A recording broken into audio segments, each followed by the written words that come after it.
El viajero incomparable. Victoria Chusheim. Dicen que si la nariz de Cleopatra hubiera medido 1 centímetro más o uno menos, la historia del mundo hubiese sido distinta. Pero esa no fue la única nariz decisiva de la humanidad. Hubo otra que no le terminaba de gustar a un capitán de un barco, y que estuvo a punto de frustrar una de las carreras científicas que más han influido en nuestra época. El dueño de la nariz, hijo de un médico famoso, gordo e irascible, nació el 12 de febrero de 1809, en un pueblo de Inglaterra. Se llamó Charles Robert Darwin. Casi desde que aprendió a caminar, se dedicó a observar y a recolectar hierbas, flores e insectos. Cuando entró al colegio, resultó un estudiante mediocre, y el director de la escuela se desesperaba al ver que perdía miserablemente el tiempo, más interesado por lo que ocurría en un charco de renacuajos que por estudiar griego y latín.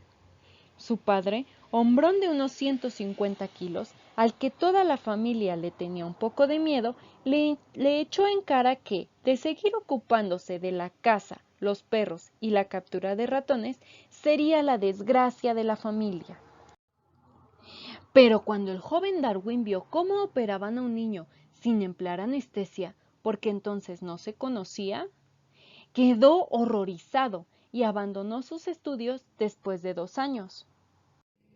Ingresó entonces al Christ's College de la Universidad de Cambridge para tratar de convertirse en pastor protestante.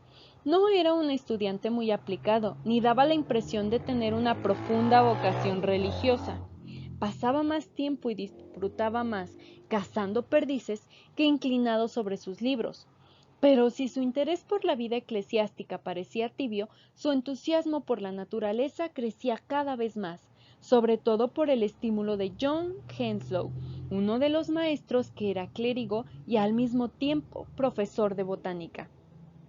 Henslow lo instó a ocuparse de la geología, que a Darwin al principio le atraía muy poco, pero paulatinamente fue resultándole fascinante, y en 1831 se fue de excursión con un profesor de geología, Adam Sedgwick. Al regresar a su casa, se encontró una carta del encargado de escoger a los naturalistas para los barcos ingleses, que realizaban expediciones científicas.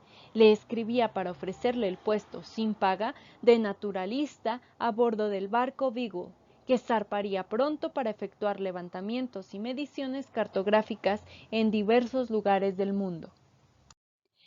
Todo comenzó muy bien, pero pronto empezó a andar mal. Darwin fue de inmediato presa de un violentísimo mareo que, según escribió, le producía un sufrimiento inimaginable. Pasó semanas en el camarote pensando que Fitzroy, a quien estaba admirando enormemente, debía considerarlo un inútil. Por fin llegaron a las islas de Cabo Verde, donde estuvieron 23 días realizando mediciones. Allí experimentó Darwin el enorme alivio de volver a pisar tierra firme, combinado con la fascinación de explorar una isla para él desconocida. Tras ese breve respiro, siguieron viaje rumbo a Brasil. El mar estaba mucho más tranquilo y Darwin menos mareado. Se dedicaba a pescar y estudiar los seres marinos. Su admiración por Fitzroy, a quien comparaba con un Napoleón, iba en aumento, pero se estaba mezclando con cierta inquietud. El capitán era un hombre severo, única ley a bordo, pero esto era lo normal en la marina inglesa. Sin embargo, Fitzroy parecía excederse y tenía temibles ataques de ira. Poco a poco, Darwin fue descubriendo que era una personalidad desequilibrada. Un hombre que pasa de estados de enorme entusiasmo a terribles depresiones. A lo largo de los casi 5 años que habría de durar el viaje, estas características fueron haciéndose más marcadas. De hecho, empeoraron a lo largo de toda la vida de Fitzroy, quien se creía predestinado a la locura y acabó suicidándose a la edad de 59 años. La combinación del mareo y el inestable carácter del capitán debe haber inducido a Darwin a pasar en tierra el mayor tiempo posible, algo que sin duda la ciencia debe congratularse. En efecto, en sus largas excursiones por Brasil, Argentina, Chile y las Islas Galápagos, en las que además de observar la flora y la fauna actuales, estudió con gran atención los abundantes restos fósiles que encontró. Fue adquiriendo poco a poco la certeza de que la historia bíblica de la creación no alcanzaba a explicar lo que veía. El Antiguo Testamento narra que Dios creó el mundo y todo lo que contiene, incluido el hombre, en 6 días. Mucho después, cuando ya el mundo había sido poblado por los seres humanos, estos comenzaron a violar las leyes impuestas por Dios, quien en castigo envió una terrible lluvia, el diluvio, que cubrió toda la superficie entera de la tierra y provocó la muerte de todas las plantas, animales y hombres. Solo se salvaron de la catástrofe un hombre llamado Noé y su familia, en un arca de 3 pisos construida por órdenes de Dios, en la cual llevaban una pareja de cada animal existente. Para los naturalistas de la época de Darwin, esto se interpretaba literalmente. Todos los seres vivos habían sido creados, tal como se los veía entonces, por Dios, y descendían de los que se habían salvado del diluvio. Cuando comenzaron a hallarse restos fosilizados de animales extinguidos, la primera reacción de la ciencia europea fue considerarlos accidentes, rocas que, por algún capricho de la naturaleza, parecían huesos, hojas, dientes, etc. Pero pronto fueron multiplicándose los hallazgos y esta explicación resultó insuficiente. Surgieron entonces diversas teorías, la más aceptada de las cuales era la del francés Georges Cuvier, quien sostenía que los fósiles eran los únicos restos de animales y plantas desaparecidos en una sucesión de catástrofes planetarias, la última de las cuales fue el diluvio bíblico. En las costas de Argentina, Darwin comenzó a dudar muy seriamente de esta explicación.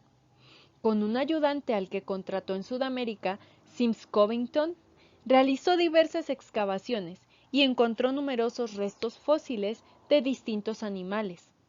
Un armadillo gigante, un guanaco, que es un animal parecido a la llama, del tamaño de un camello, un enorme perezoso. Lo más sorprendente fue encontrar los huesos de un caballo, cuando se sabía perfectamente que este animal era desconocido en América a la llegada de los conquistadores españoles. Para Darwin, lo más importante era que esas criaturas se parecían extraordinariamente a sus equivalentes vivos. Los pequeños perezosos que pasaban toda su vida en los árboles, los armadillos de menos de medio metro de largo, los guanacos que llenaban las llanuras patagónicas, esbeltos y delicados. Tal vez la explicación consistiera en que las especies cambiaban y aún desaparecían si no se adaptaban a su ambiente. Pero de ser así, los habitantes del mundo no podían haber sido creados por Dios, y menos en una semana. Sin duda, habían ido evolucionando con el tiempo. El concepto de evolución, es decir, de modificación y cambio gradual, tiene que haberle sido familiar a Darwin desde su infancia. Su abuelo Erasmus era evolucionista distinguido, aunque algo excéntrico, que escribía poemas evolutivos, como uno llamado Zoonomía. Por otro lado, la idea de un proceso de transformación gradual de los seres vivos había sido ya planteada por diversos investigadores, entre los que se destacaba Jean-Baptiste de Lamarck, un sabio francés, quien en 1809, año de nacimiento de Darwin, publicó su obra Filosofía zoológica. Lamarck sostenía que las especies animales y vegetales que se conocían en su época eran el resultado de la lentísima transformación de seres sumamente primitivos en organismos cada vez más complejos. Como consecuencia de la modificación del medio ambiente y del consiguiente cambio en los hábitos de los seres. Afirmaba que, al ir cambiando las costumbres para adaptarse al medio, los animales iban transformándose. Uno de los ejemplos más conocidos que cita es el de la jirafa. Esta, según Lamarck, era antes un animal de cuello corto, pero comenzó a alimentarse de las hojas de los árboles y el cuello, como consecuencia de eso, se le fue estirando más y más hasta alcanzar el largo que tiene ahora. Esta lenta transformación requería miles, millones de años, y una de las principales críticas que se planteaban a la teoría de Lamarck era, precisamente, que no había habido tiempo suficiente para este proceso. ¿Y por qué no? Pues porque los contemporáneos del sabio francés aceptaban, sin dudarlo por un instante, que el mundo había sido creado en el año 4004 a.C. Esta fecha, que hoy nos parece ridícula, había sido determinada en el siglo XVII por el arzobispo inglés Ussher y ratificada después por el doctor John Lightfoot. Gracias a sus estudios de geología, Darwin sabía ya que el mundo tenía muchos millones de años, como lo había afirmado Charles Lyell, el eminente autor de Principles of Geology, Principios de la Geología. Uno de los libros que el joven Charles llevaba consigo en el Beagle. El paso del tiempo no era ya obstáculo para aceptar la idea de la evolución. Lamarck afirmaba que había un sentimiento interior, nunca muy bien definido, que inducía a los animales a adaptarse a su medio ambiente. Y esa era una explicación que no terminaba de satisfacer a Darwin, quien no concebía que los animales quisieran cambiar y lo lograran. Debía de haber algún mecanismo distinto.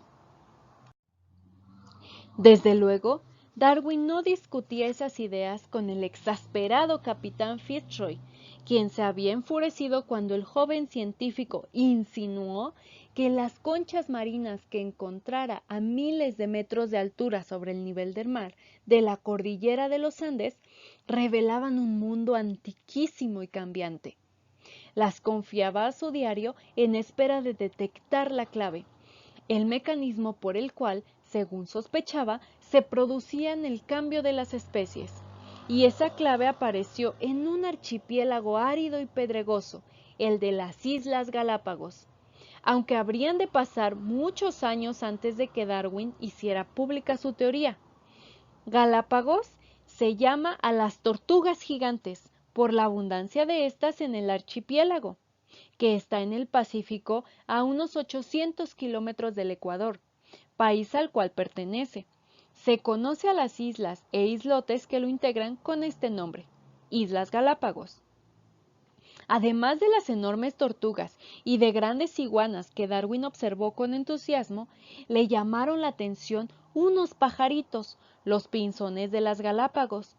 Vistos por separado, no tenían nada de extraordinario, pero al estudiarlos en conjunto, el joven descubrió que se apreciaban distintos tipos de pico en los pinzones de las diversas islas. Esto era muy curioso, porque las islas e islotes estaban muy próximos, a unos 80 o 100 kilómetros. Sin embargo, en algunos, los pinzones tenían el pico grueso y fuerte y lo empleaban para partir semillas. En otro, su pico más pequeño y delicado le servía para atrapar insectos. Los pinzones de algunas islas se alimentaban de frutos y flores, y su pico estaba adaptado a esa tarea. Había incluso unos que utilizaban espinas para sacar a los insectos de sus escondrijos. Darwin llevaba un cuidadoso diario en el que apuntó sus observaciones. Era sin duda su pertenencia más preciada. Cuando volvió a desembarcar en Inglaterra, casi 5 años después de haber zarpado, el 2 de octubre de 1836, se dirigió de inmediato a su casa y comenzó a trabajar con fervor, clasificando su enorme colección de plantas y animales disecados, de fósiles y de rocas. Desde su visita a las Galápagos, el sabio tenía la creciente certeza de que las especies de plantas y animales no habían sido creadas separadamente para permanecer inmutables a lo largo de millones de años, sino que habían ido diferenciándose como consecuencia de las influencias de la herencia y el medio ambiente. En 1838 había leído un libro que marcó su vida, Ensayos sobre el principio de la población, del economista inglés Thomas Malthus. El libro planteaba que la población humana crecería siempre mucho más rápido que los recursos alimenticios y que finalmente el aumento de los seres humanos tendría que ser controlado por pestes, hambrunas o guerras. Esto le dio a Darwin la clave de lo que sería su obra fundamental. Redactó un esbozo de su teoría, pero sin duda sospechó que provocaría terribles polémicas, de modo que lo guardó, junto con una carta en la que pedía a su esposa que lo publicara en caso de morir él antes que ella. ¿Qué era lo que ocultaba Darwin con tanto afán? Quizás el mundo hubiera tenido que esperar su muerte para saberlo, pero intervino una extraña coincidencia. El naturalista británico Alfred Russel Wallace le escribió en 1858, mandándole un ensayo y preguntándole si lo consideraba adecuado para enviárselo a Lyell. Al leerlo, Darwin descubrió que contenía las teorías en las que él mismo trabajara durante largos años. Wallace, también después de leer a Malthus, había llegado a las mismas conclusiones. En ese momento, Darwin se reveló como el hombre generoso y leal, respetuoso de la verdad, que fue toda su vida. Sin titubear, le mandó el ensayo a Lyell, junto con una entusiasta recomendación.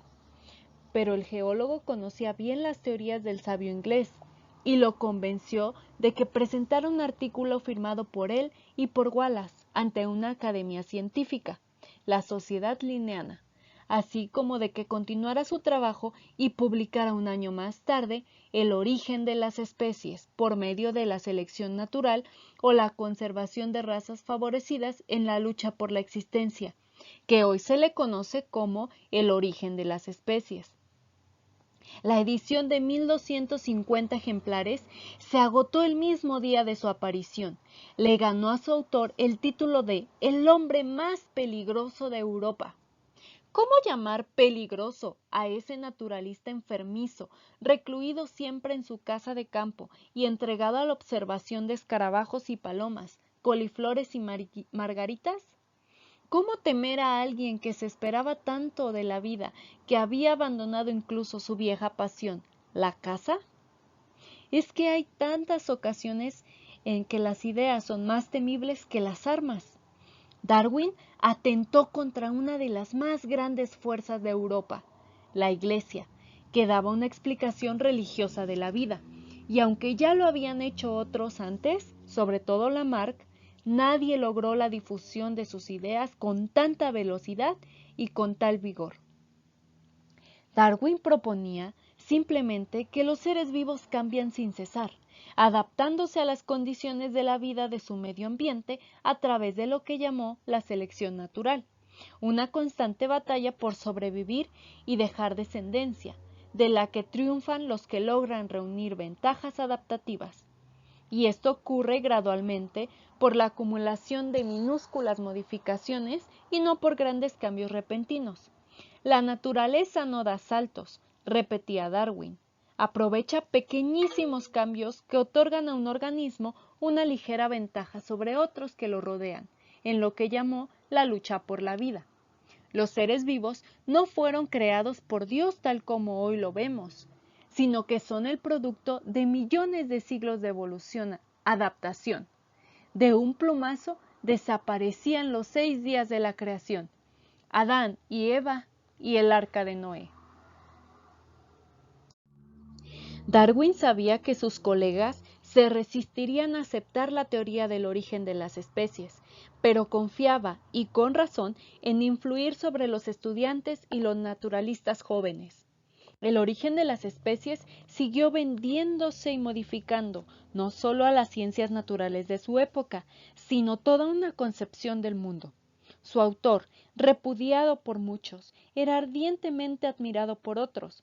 Recibía constantemente manuscritos que sometían a una opinión, ejemplares dedicados de obras científicas, tantos que no alcanzaba a leerlos, y en su casa, convertida ahora en un museo, quedan libros cuyas páginas jamás fueron abiertas.